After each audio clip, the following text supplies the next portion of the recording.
these are really good ones.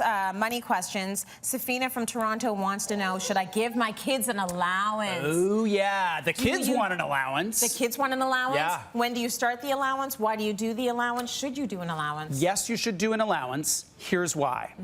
Money is a tool. We teach them how to use so many tools in their life. Like Abby, when she was 3, she wanted to learn how to use a peeler. So she can now use a peeler, but of course there was some skin that got lost along the way.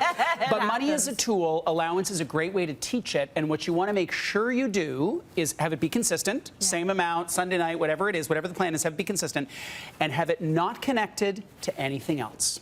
So there's no, you have been bad, therefore I'm taking your allowance. You don't go to bed, I'm taking your allowance. There's no take an allowance away, because it's a tool. It's a different thing. If you said, now other parents have different values. Other parents' values would say, listen, money is a way for me to manage discipline, just like ice cream is. Because some parents bribe their kids with ice cream.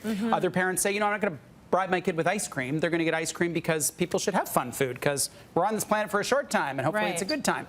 So my value is that money is a tool, and I'm going to teach Abby how to use that tool. So what if they're just blowing that toonie every single Sunday when you give it to them? They go out and buy licorice.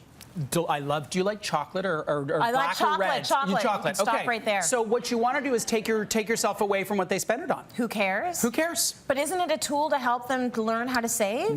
Not necessarily. It's a tool to teach them many things. Okay. So there are basically 4 things you can do with money. You can save it, you can spend it, you can invest it, you can donate it. Right. So we have a 4-compartment piggy bank. You put little bits in those compartments, and you want to teach the different uses of that tool, right? So let's say the tool is the knife in the kitchen. You can do lots of different things with a knife. Okay. But what we don't want to do is impose our view of how that money should be spent within limits. So don't be tied to how they spend the money. Just give them the money. Yeah. And then they learn how to deal with money. Yeah, that's weird to me. Here's the analogy. Do you let your kids dress themselves? Yes. Yeah. And do they sometimes wear things that will shock Lady Gaga? Awful outfits. Oh, yeah. Yeah, like socks that don't make any sense. Yes. It's just, so that's how they learn.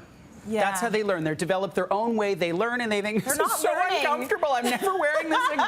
It hurts. And they will learn when they spend all the money on chocolate and there's no money left to buy something they really want. They'll learn. Maybe I'll start doing an allowance. Okay, good advice. Yeah. Let's go to break. We got more coming up.